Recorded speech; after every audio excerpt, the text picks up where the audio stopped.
great day today. We are checking back in to say hi. Bella! This is what she does. She likes to stand at the refrigerator and hope that somebody will give her more carrots and strawberries. So, anyways, I hope you guys are having a great day. Check out this other meme that I made for you.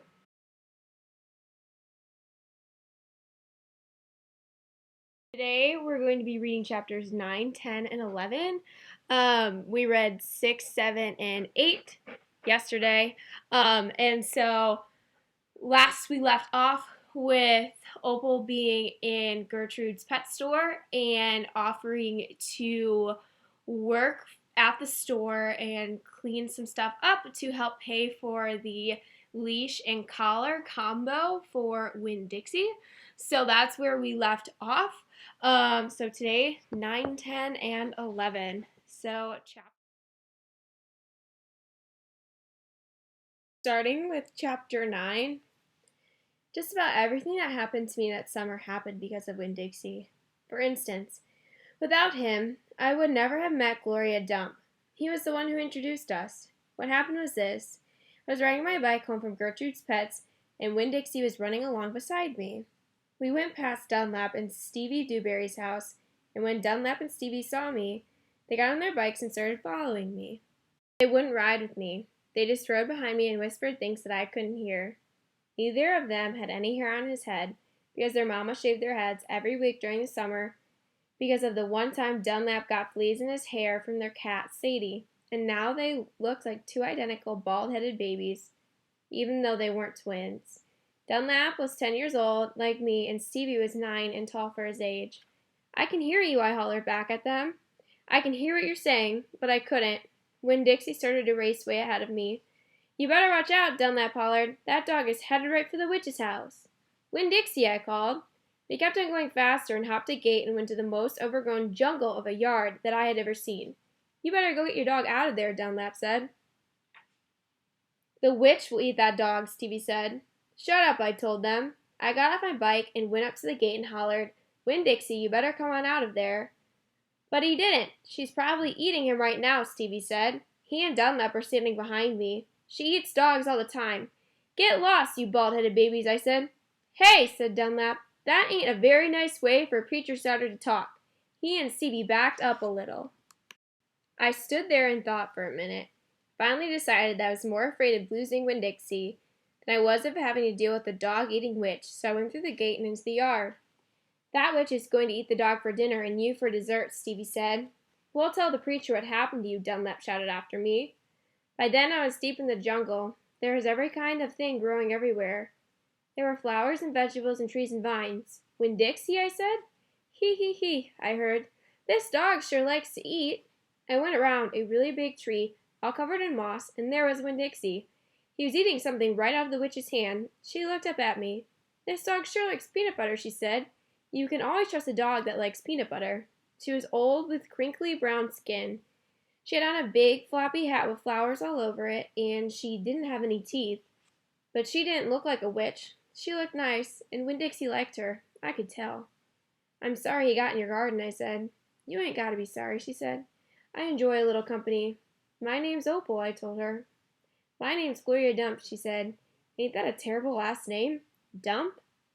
"My last name is Baloney," I said. "Sometimes the kids at school back home in Watley call me lunch meat."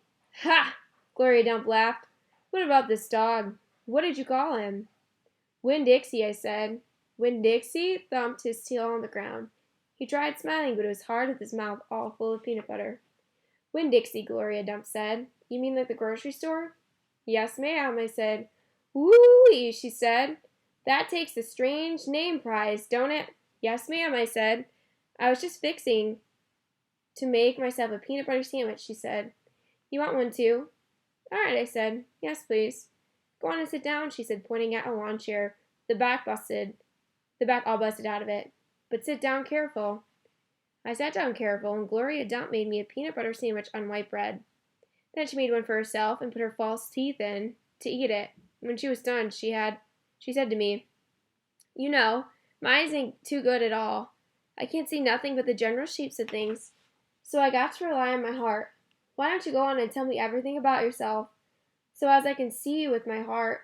And because Winn-Dixie was looking up at her like she was the best thing he had ever seen, and because the peanut butter sandwich had been so good, and because I had been waiting for a long time to tell some person everything about me, I did.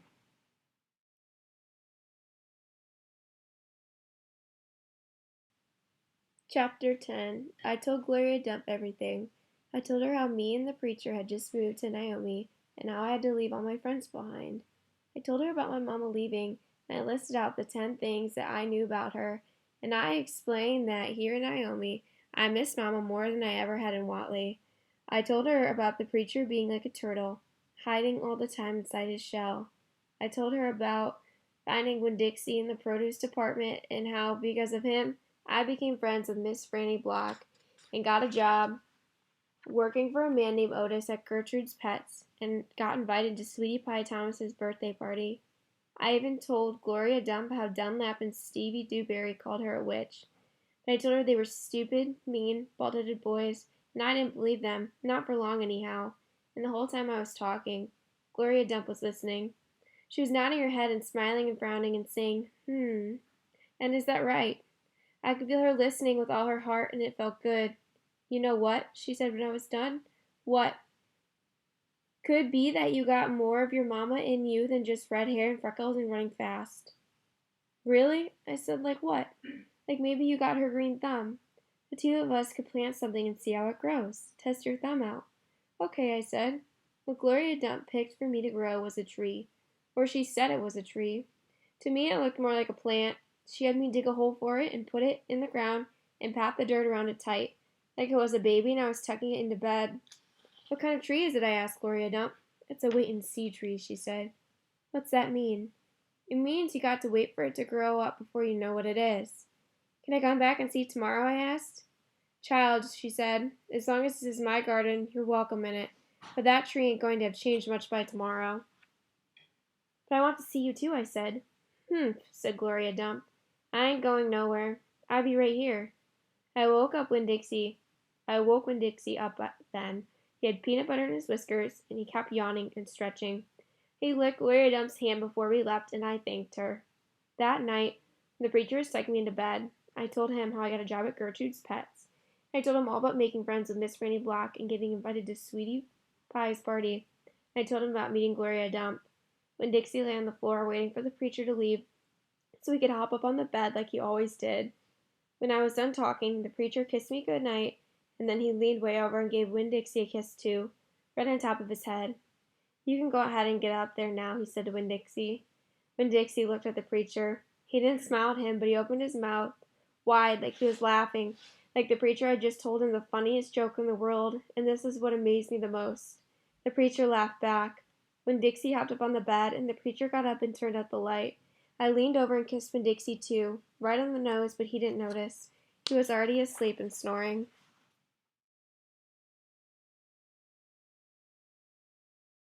Chapter 11. That night, there was a real bad thunderstorm, but what woke me up wasn't the thunder and lightning. It was Winn-Dixie, whining and butting his head against my bedroom door. "Winn-Dixie," I said, "what are you doing?" He didn't pay any attention to me. He just kept beating his head against the door and whining and whimpering, and when I got out of bed and went over and put my hand on his head, he was shaking and trembling so hard that it scared me. I knelt down and wrapped my arms around him, but he didn't turn and look at me or smile, or sneeze or wag his tail, or do any normal kind of Winn-Dixie thing. He just kept beating his head against the door and crying and shaking. "You want the door open?" I said. "Huh? Is that what you want?" I stood up and opened the door, and Winn-Dixie flew through it like something big and ugly and mean was chasing him. "Winn-Dixie," I hissed, "come back here." I didn't want him going and waking the preacher up, but it was too late. Winn-Dixie was already at the other end of the trailer in the preacher's room. I could tell because there was a spring sound that must have come from Winn-Dixie jumping up on the bed, and then there was a sound from the preacher like he was real surprised. But none of it lasted long because Winn-Dixie came tearing back out of the preacher's room, panting and running like crazy. I tried to grab him, but he was going too fast. "Opal?" said the preacher. He was standing at the door to his bedroom, and his hair was all kind of wild on top of his head, and he was looking around like he wasn't sure where he was. Opal, what's going on? I don't know, I told him. But just then there was a huge crack of thunder, one so loud that it shook the whole trailer, and Winn-Dixie came shooting back out of my room and went running right past me, and I screamed, "Daddy, watch out!" But the preacher was still confused. He just stood there, and Winn-Dixie came barreling right toward him like it was a bowling ball, and the preacher was the only pin left standing, and wham! They both fell to the ground. "Uh-oh," I said. "Opal?" said the preacher. He was lying on his stomach, and Winn-Dixie was sitting on top of him, panting and whining. "Yes, sir," I said. "Opal," the preacher said again. "Yes, sir," I said louder. "Do you know what a pathological fear is?" "No, sir," I told him. The preacher raised a hand. He rubbed his nose. "Well," he said after a minute, "it's a fear that goes way beyond normal fears. It's a fear you can't be talked out of or reasoned out of." Just then, there was another crack of thunder, and Winn-Dixie rose straight up in the air like somebody had poked him with something hot. When he hit the floor, he started running. He ran back to my bedroom, and I didn't even try to catch him. I just got out of his way. The preacher lay there on the ground, rubbing his nose. Finally, he sat up. He said, "Opal, I believe Winn-Dixie has a pathological fear of thunderstorms." And just when he finished his sentence, here came Winn-Dixie again, running to save his life. I got the preacher up off the floor and out of the way just in time. There didn't seem to be a thing we could do for Winn-Dixie to make him feel better, so he just sat there and watched him run back and forth, all terrorized and panting. And every time there was another crack of thunder, Winn-Dixie acted all over again like it was surely the end of the world. "The storm won't last long," the preacher told me, "and when it's over, the real Winn-Dixie will come back." After a while, the storm did end. The rain stopped, and there wasn't any more lightning, and finally the last rumble of thunder went away, and Winn-Dixie quit running back and forth and came over to me where me and the preacher were sitting and cocked his head like he was saying, "What in the world are you two doing out of bed in the middle of the night?" And then he crept up on the couch with us, and in this funny way he has, where he gets on the couch an inch at a time, kind of sliding himself onto it, looking off in a different direction, like it's all happening by accident, like he doesn't intend to get on the couch, but all of a sudden there he is. And so the three of us sat there. I rubbed Winn-Dixie's head and scratched him behind the ears the way he liked. And the preacher said, "There are an awful lot of thunderstorms in Florida in the summertime." "Yes, sir," I said. I was afraid that maybe he would say we couldn't keep a dog who went crazy with a pathological fear every time there was a crack of thunder. "We'll have to keep an eye on him," the preacher said. He put his arm around Winn-Dixie. "We'll have to make sure he doesn't get out during a storm. He might run away. We have to make sure we keep him safe." "Yes, sir," I said again. All of a sudden it was hard for me to talk. I loved the preacher so much. I loved him because he loved Winn-Dixie. I loved him because he was going to forgive Winn-Dixie for being afraid. But most of all, I loved him for putting his arm around Winn-Dixie like that, like he was already trying to keep him safe. So that concludes chapters 9, 10, and 11.